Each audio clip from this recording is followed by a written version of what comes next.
How's it going, everyone? Welcome to episode 11 of the Orange Thumbstick podcast. As always, I am joined by Bobby and Russ. How you doing, fellas? All good, mate. Good. What have you been playing then, guys? Bit of everything, really, mate. You know how it is. Mainly hunting simulator game called The Hunter Call of the Wild. I did forget the name then. But it's a good game, that is. Yeah, we're gonna discuss that a little bit later, aren't we? In more detail. Oh yeah. Bobby, you been on Rocket League as usual? Yeah, been on Rocket League as is Russ. Also been playing the Lego Ninjago movie video game. That was pretty good. Been playing some Shiny, some Danger Zone, and Fortnite, the battleground. What's the Battle Royale? Fortnite Yeah, Battle we're Royale. playing that as well. Yeah, Attempting to play it. I checked out Cuphead. Well, yeah, attempting till you get shot in the face just after you land by someone who's got like the crappiest gun going. Do you know what I mean? And just I played a little bit Cuphead. I know we're going to touch on that later. But I literally played all of about an hour of it, so I'm not going to be able to add much to that conversation. Okay, you can go and make the brew while we're talking about that then. Yeah, I've been playing some PES, FIFA. My FIFA reviews just got up, and been playing some Cuphead as well. So, yeah, it's that time of the year. Everything starts to get really, really busy. Releases are coming thick and fast. So, I want to get onto Cuphead, as we've just mentioned. We've all had a go on it. I know, Bobby, you've only played a little bit, but Russ, I'll start with you. What were your impressions of the game? I know that Cole's reviewed it for the site, but what was your impressions of it when you played it? I enjoyed it. It's that proper core what a game should be, you know? Challenging. Yeah. Enjoyable. Two words that come to mind for me for it. But yeah, I enjoyed it. And of course, I completely smashed the tutorial. There's a little thing about that on Twitter, wasn't there, a few weeks back? What was all that about? Somebody was messing around, trying to do the tutorial. They said they didn't take it too serious, but they recorded themselves and uploaded it to YouTube, and a big stink was made of it, that he shouldn't be reviewing games because he can't play them, etc. So... yeah. Anyway, back to the game. I enjoyed it. But what about yourself, Dave? What do you think of it? I surprisingly really, really like it. I didn't think I would, and we spoke just before it came out, I think, and I said to you, both of you, that I love the look of the game, but I don't think it's going to be one that I would necessarily play. But I've played it and I love it. It's solid. It's absolutely solid. Don't get me wrong. It's really hard, but it's not frustratingly difficult. It's that kind of difficult that urges you for the next go to try and do better. Yeah. It's kind of, especially with the bosses. Yeah, I was just about to say, with the bosses, you kind of try and memorise the rhythm of what they're doing, the different sections and everything. But I tried to do that with the two frogs. Yeah. Not giving any spoilers away, but basically there's this boss level, and there's a massive till that forms and that it throws out these platforming. And the first one was the spikes. I nailed that, and then the second one is like, I couldn't get past it. And then I thought, right, I know the first one's going to be the spikes, and then it wasn't. It was the one with the balls coming up and down out of it, and I was like, what is going on? But I knew he was going to chuckle at that. It's gorgeous, it's stunning. I know, it's Bobby laughing at the word balls. Surprise. It was the balls going up and down, especially you seeing it. Alright, Captain Teabag.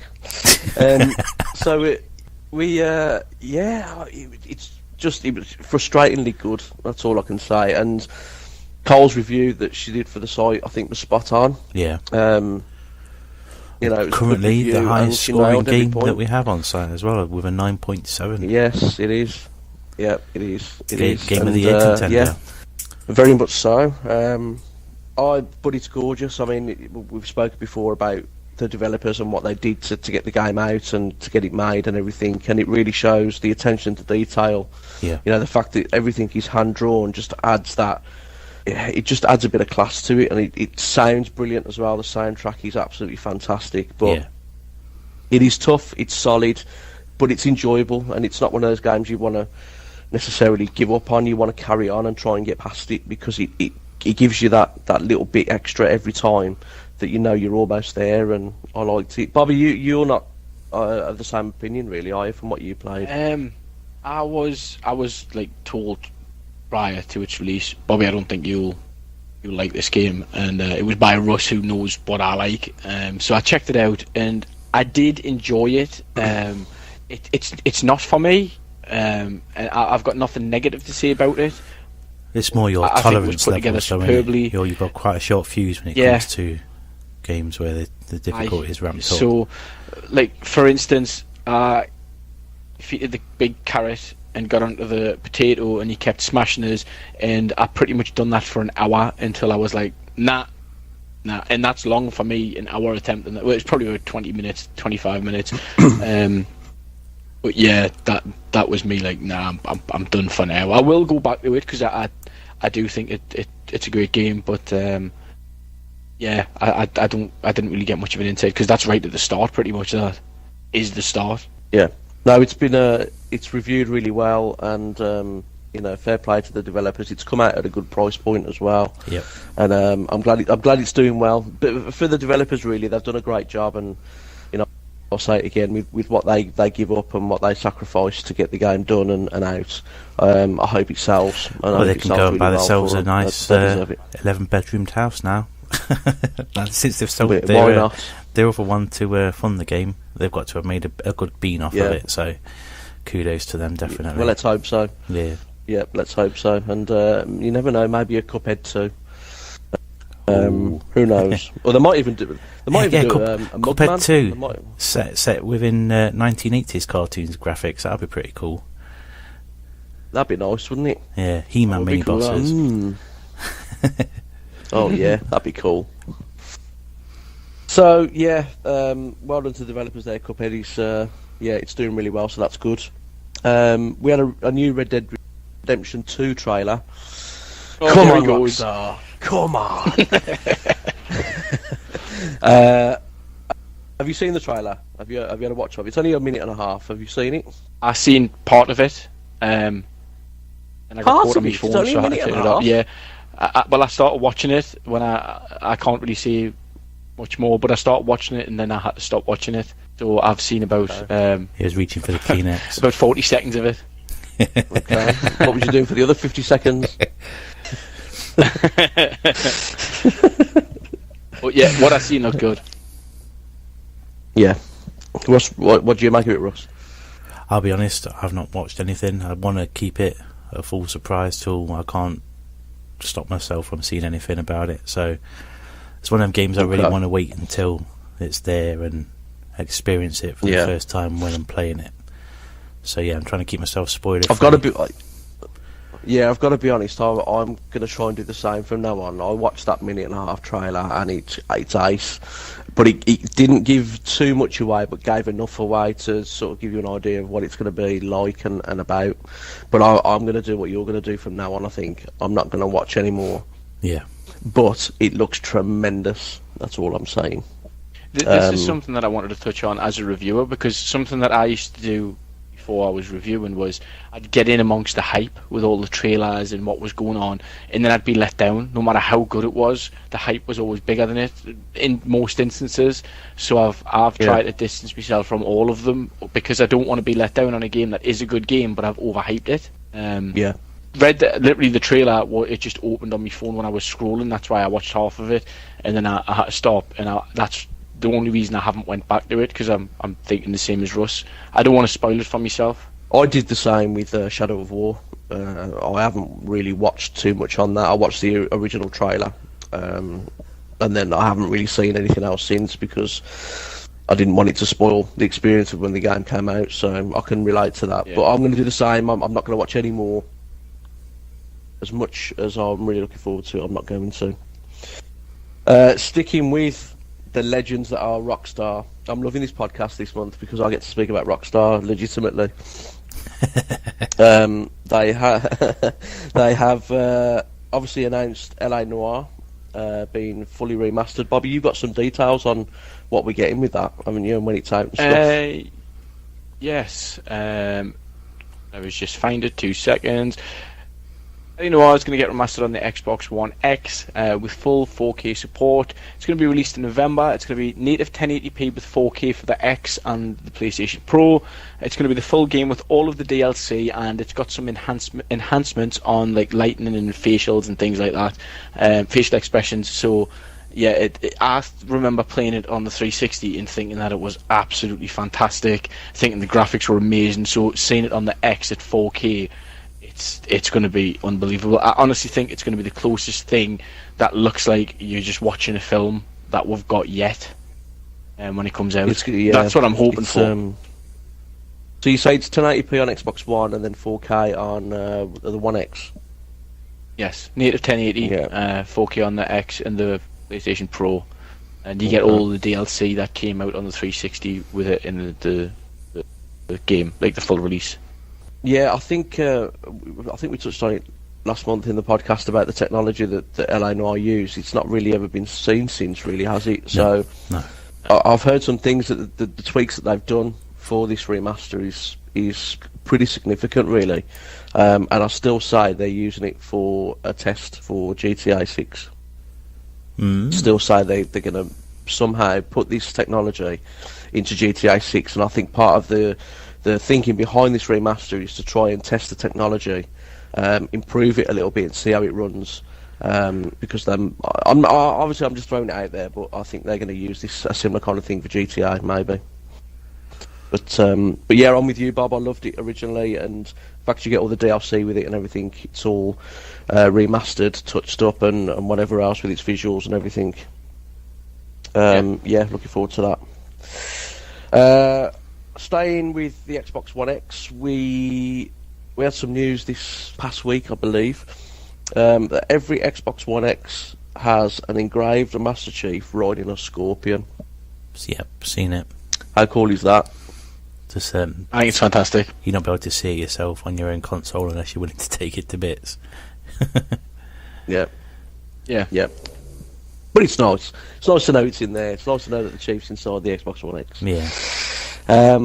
Going on now to PUBG. It's been stirring a lot of headlines recently because of obviously the game coming to Xbox platform, Xbox One.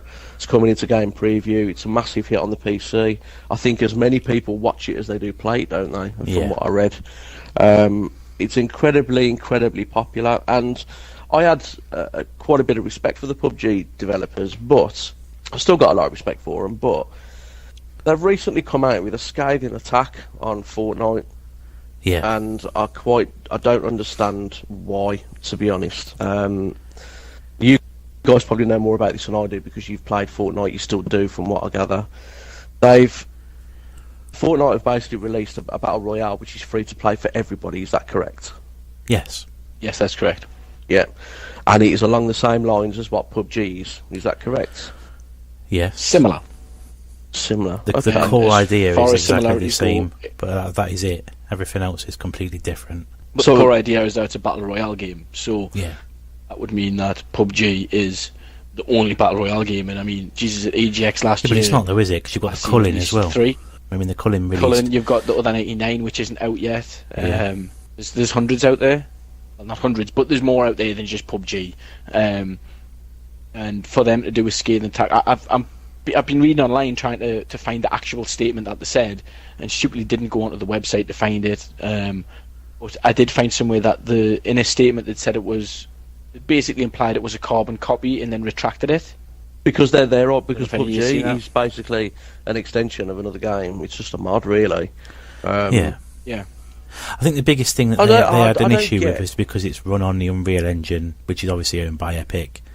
And Epic have brought out their own version of a Battle Royale game. But so what? That's like Call of Duty and Battlefield going head to head, saying they're copying each other. Makes no sense. Yeah. You know. Yeah. At the end of the day, you got PUBG is as realistic as it can look. Is trying to emulate realism. You know, it's got realistic weapons, real sort of physics where you're able to leap around corners and stuff like that. Fortnite's a cartoony game where you can build stuff. You can smash through walls. The only sort of toggleable option you've got of leaning round corners also to speak of is just to crouch in Fortnite. That's it, you know. But yeah, at the end of the day, it's competition, and you got to look at it like this: without Pepsi, there's no Coke. Vice versa, you know. You need that competition to make your game strive. You know, you got to strive forward. If you're the only game that's available, then why would you want to improve it? Just sit back and let the money come in because everybody's going to play it. This is the thing, though. I can see why they'd be annoyed because Epic brought out Fortnite Battle Royale, and they've released it for free, and obviously PlayerUnknown Battleground is on the horizon on consoles, and they've brought out Fortnite on everything. So people who haven't bought PUBG now have the option of playing a similar-ish, like very, very-ish, remotely-ish game free, or they can go and pay whatever the price it's going to be on console. I think it's then what they should have done to £25 on Steam. Then what they should have done was kept their mouth shut, because all they've done now is by saying, you know, I can't believe they've done this, they've ripped us off, blah, blah, blah. He's made people go, oh, what's this game all about? And it's just made people go onto it, download it, and play it. Exactly. So if you look at the glass half full side of things, Epic bringing out a Battle Royale style game that's really the only sort of... I mean, you got the culling, but to me, I particularly don't like the culling and the style of game that is. Again, you know, it's a Battle Royale game, but I've just not sit and played it like I have done Fortnite. But for the hype that Fortnite can create with its Battle Royale game, once people have got that taste of those Battle Royale style games, they're going to want to play PUBG when it comes. If you're looking at the glass half full side of things. I know I am. I'm definitely getting it. I definitely will be. And literally, originally it was the other 99 that gave me the thirst for it. And then I played a bit of the culling, which I'm the same as Russ. I played a bit of it, but I didn't. It wasn't to sit and hammer it out kind of thing. Fortnite we've played every day, pretty much since it came out. Fortnite Battle Royale, and when PUBG comes out, we'll be going on to that, and it'll probably take Fortnite's place for a while. Whether or not we'll go back to it or we'll stay with PUBG, I don't know. But I think the things that they said should have been kept in office, because I can understand why they'd be upset, because I would if I was looking at it as a business aspect, but I wouldn't make it an official statement. Even though that's what you say. Fortnite referenced PUBG in an email somewhere in one of their statements, I would have took that as a compliment. I wouldn't have turned it round and been salty. Yeah. Well, yeah, exactly. And, you know, like I said before, all this is done by the PUBG developers throwing their toys out of the pram. Is just promote Fortnite. Epic are rubbing their hands together right now, because anybody that jumps onto that wouldn't have known about it before are going to play the Battle Royale mode, and then they're going to go, oh, I wonder what the full game's like. They're going to buy the game if they like it. So all this moaning from PUBG has done is just increased probably, you know, the player base of Fortnite. So shot themselves in the foot really, but PUBG, it looks good, and I'm going to check it out when it comes out. I'm still not convinced it's going to be this year, if I'm honest. But we'll see. Sticking with controversial internet comments by communities and whatever, the Forza 7 issue with the VIP packages and loot boxes and everything. What do you guys make of this? It's just becoming commonplace now. I'm limited to what I know about this. It's either a case of what it's looking like, we're just going to have to put up with it, because people are still going to buy them at the end of the day. It's going to have to take the entire gaming community to boycott microtransactions for anything to be done about it. Which is never going to happen, is it? No, of course not. I mean, I'm not too savvy on the whole VIP thing. I know it was worded wrong on the store, and then Microsoft it wasn't worded at all. That was the problem. They changed it without saying anything. But basically, you get cards now, don't you, to give yourself boosters or something, and then they're all these loot boxes as well and stuff like that. But apparently, it was a feature of the game. So you used to be able to raise the difficulty in previous Forza games, and you'd get a percentage bonus on your credit income from winning the race. That's right. But now they've removed that and put it into this card system. What I read the other day was the VIP system offered 2 times credits for taking part in races. So You had earned 2 times the credit, and there was Yeah. other rewards and stuff as well. But what they didn't put on the description was everybody bought this VIP pass thinking it was going to be exactly the same as any other VIP pass on any other Forza game, whether it be Motorsport or Horizon. But when they actually purchased it, it was limited to 10 races, sorry. Yeah. So you got double credits for 10 races, that was it. The rest were microtransaction, loot boxes and everything else. Everybody went ballistic and just went, hang on a second, this has been missold, none of this was said in the description, what's going on? And this is how powerful the gaming community can be, because Turn 10 and Microsoft acknowledged it and sort of said, okay, anybody that's bought the VIP package, we're really sorry, we'll revert back to the old formula, you'll get double the credits for every single race, it's limitless basically. We're also going to give you these 6 cars or 5 or 6 cars to say sorry, etc. Simply because the gaming community turned around and said, "We're not having this. This is just taking the piss, basically." It's not the first time though. When you go back a few Forzas ago, there was a big stink made about having to repurchase cars from DLC packs with your in-game credits as well. To the point now where I remember that. they turn around, and now that was 4, wasn't it? Probably, yeah. And that now any game that you buy DLC cars in, they're free, available straight away. Which that should be anyway. Let's be honest. Yeah, it was a double whammy, wasn't it? Yeah, buy these extra cars with real money, and then you've got to buy them in the game as well. Yeah, ridiculous. Yeah, but this microtransaction business and everything, it's becoming a little bit intrusive, I think. Yeah, of course it is. We've discussed it in the past. We have discussed it, and there are pros and cons for them, but at the moment they're not promoting those pros, these developers and publishers, they're just promoting the cons, and the latest one on Forza is proof that the community aren't happy about them. So, but on the flip side, fair play to Turn 10 and Microsoft, they acknowledged it quickly, they apologised, they've sorted it all out. Hopefully they can learn going forward. But Forza 7, it came out, I believe, Tuesday, was it? Just gone? Yeah, the 2nd, Tuesday 3rd just gone, of October? Yeah. Okay, so moving on, Russ, I'm going to hand this section over to you because I believe this was a subject that you wanted to bring up, wasn't it? Do you want to give a bit of a background on what it's all about? Yeah, so it's a question that I'm going to ask you two. I've recently reviewed a game, The Hunter Call of the Wild. It is a hunting simulation game. And as I assume you guys do, after I've reviewed a game, I always like to go have a little look around, see what other people have said about the game. And I happened across a review where they scored it low and said it was maybe too realistic. So my question is... What? Already? Yeah. Ridiculous comment. I don't like this game, it's too realistic.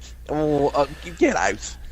Can a simulation game be too realistic? I know the answers are going to be short and sweet, but again, it's Russ's rant, as you called it earlier on. It's probably going to be a new thing on the podcast. Can simulation games be too realistic? My response to that is the second word is off. They like what did they start playing it and shoot an animal and be like, crap, I just killed something. Oh no, it was that real. It was in front of us. Now I've carried it home and ate it. Jesus Christ, man. I actually no, they can't be too realistic, Russ. But I read that review, and I thought it was a joke review, if I'm honest. And I sent you a message, and I going, "What an absolute idiotic review!" Yeah. Because they said all the way through it, the game's really good, it's great, it's this, it's that, it's that. Oh, but I'm going to score it low because it's too realistic. Hang on a minute. What? Yeah. But it's like it's meant to be as realistic as possible. That's why it's a sim game. Simulation. So, yeah. I mean, there's my other God. things. I mean, we talk about simulation. We all know about bullet physics and stuff. I mean, there was a little conversation on Twitter a couple of days back. And I didn't go into it because, for one, 140 characters ain't enough to explain shooting an animal in the face when you're pointing directly at its skull, when its skull's angled at 45 degrees. The bullet's more than likely going to ricochet off and just cause it a flesh wound. But, yeah. Anyway, I remember this conversation. Some people expect them to be arcade games. At the end of the day, they want to go around shooting things. It's a simulation. You don't go out into the wild if you're. I mean, I've never been hunting myself in real life. You guys know I do like my hunting games, and I watch a lot of the TV programs about them and stuff like that. So I know that you need to go looking for them, the signs of the animal, hunt them down. You can't just turn around and be, oh, a deer, shoot it in the face. Turn left, oh, a deer, shoot it in the face. It don't work like that. Do you know what I mean? Yeah, I think this guy was expecting deers to come running at him with like a ninja jacket on with stars and stuff, and the deer to throw these stars at you. You kind of like do bullet time in slow motion and dive in your jungle gear and kind of turns into the Matrix all of a sudden. That's it, yeah. And then you've got a kangaroo coming at you with a bazooka, and rocket packs. Come on, man. It's ridiculous. Imagine it, games be too realistic. Imagine it, Russ. Mrs. comes home, asks if I want to go out for food, and I go, oh, I'm too tired. I've been playing Farming Sim all day, and I'm absolutely rinsed off it. Yeah, wash this mud off my boots. Yeah, what are you talking about, woman? I've been milking cows all day. What are you on about? What about Goat Simulator? What if that was too realistic? Oh dear. Yeah. Moving on. No, but I mean, what a ridiculous review. I really want to. I don't know. I'm not going to say who it is, but stupid review, ridiculous comment to make. But talk about the game a little bit, Russ, because as you say, you like the hunting games, and you've reviewed the game really, really well. What stands out from this game compared to other games in the past? Mainly the one that you reviewed recently, the other one. Yeah, so the detail. I mean, the game's only at 900p on Xbox. It goes to show that you don't have to have fancy graphics. Like your 4Ks and your 1080s. The game's at 900p, but it's just an absolute beautiful game. There's no other words you can use to describe it. The detail is fantastic. You've got the sun rays coming through the trees. The leaves blow off trees in the direction that the wind's blowing. Animals look spot on. So just from a visual aspect, the game is absolutely phenomenal. And is it getting a 4K patch for the X? I don't know. I know there was a little bit of controversy about it on Twitter. Yeah. I think the person maybe running the Twitter account didn't really know the full details, but I would love to see that game get an X enhancement if possible, because I know it is for the Pro, so I don't see why they wouldn't do it for the X. Well, if there's a Pro patch, there'll be an X patch. Yeah. Won't do that. It'll be far too realistic then. Oh, there we go. Another thing is... No, but if there's a Pro patch, there'll be an X patch. Another thing is animals that, not necessarily just like the coyotes and stuff like that, and bears can attack as you would expect them to. But say if you're shooting at some buffalo, as an example, my first encounter of being attacked by an animal, I was shooting at a herd of buffalo. One of them decided he wasn't having any of it, so he ducked his head down and come running straight at me. Knocked me on my backside. I mentioned this one in my review actually. I heard of red deer. I was looking at them and I spooked them. I was using a caller to make them come from their resting place. All these eyes appeared over the top of this hill, and they spotted me, and that was it. They just stampeded and just trampled me to death. So yeah, it's got some realism to it that sort of way. It's too realistic. I mean, compared to that other game that I reviewed a few months back, everything ran away from you. Even the mountain lions and stuff just ran. Bears ran away from you. Whereas I say this one, it's really, really detailed. You have to take a lot of stuff into consideration. Like I say, bullets, the sort of angle you're sitting at to the animal. You don't expect to be taking a shot at it from an angle and for the bullet to blow its face off. You need to be aiming for the heart and lungs as you're supposed to when you're hunting. A side-on shot is going to bury your bullet or your arrow into the animal a lot more than from 45 degrees. So yeah, I'm ranting on about the game, but I've really, really, really enjoyed it, and I've been looking forward to it coming for a long time, and I'm glad it's came. And yeah, I'm going to go and play again in a bit. Why not? But yeah, I mean, that review. Just I still can't get over it, to be honest. Yeah, so we've got a fairly busy month coming up. Bob, do you want to go through what we've got coming up in October? Some of the highlights. On October 10th, we've got Shadow of War and Raid World War 2. On the 13th of October, we have WWE 2K18. Friday the 13th is coming out on disc, which is funny because it is actually Friday the 13th, the date comes out. Even Within 2 is also on the 13th. And then on the 17th, we've got South Park and the Fractured Butthole. And lastly, on the 27th, we've got Assassin's Creed Origins and Wolfenstein 2. Those are just a few of the ones that stand out a bit to us, but obviously there's going to be many, many more. Yeah. What do you make of Friday the 13th being released on disc, fellas? Is it worth it? I've not been back to it since we last played it. I mean, the game was really broken.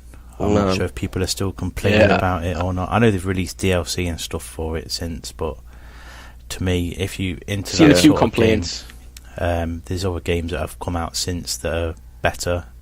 I enjoyed Dead by Daylight a lot more than I did Friday the 13th. I hope they do fix it and make it the game it should be, because it would be absolutely phenomenal. But I think milking the cash cow is probably the main priority at the minute. Yeah. But this just goes back to what we've said in the past. We'd rather a game be delayed and come out properly than it be rushed out and then have all these problems. You know, if they'd have delayed Friday the 13th a little bit, it probably wouldn't have got the reception it did, and it probably wouldn't have been a better game. You know, but... Yeah, Assassin's Creed Origins, looking forward to. It's a busy month this month, really, really busy, but Christmas is coming. Russ, plug into the website and video channels. Right, so don't forget to go and check out all our reviews, news and everything else that we do over on the website, xboxgamerreviews.com. Don't forget to follow us on Twitter to stay up to date with everything that we do. That's at Xbox_GR. YouTube for all our early previews is youtube.com/XboxGamerReviews.com, and Twitch as well. You got twitch.tv/Xbox_Gamer_Reviews, and Mixer, which is mixer.com/XboxGamerReviews. Straight off, wicked. I was mouthful. just having a look at the notes here, and the orange chips is still at the end of the Facebook.com that you added in, Bobby, on the document notes. Yeah, somebody added XboxGamerReviews.Codemasters as well. I never put that in. Oh dear, brilliant. Right, thanks everybody for listening.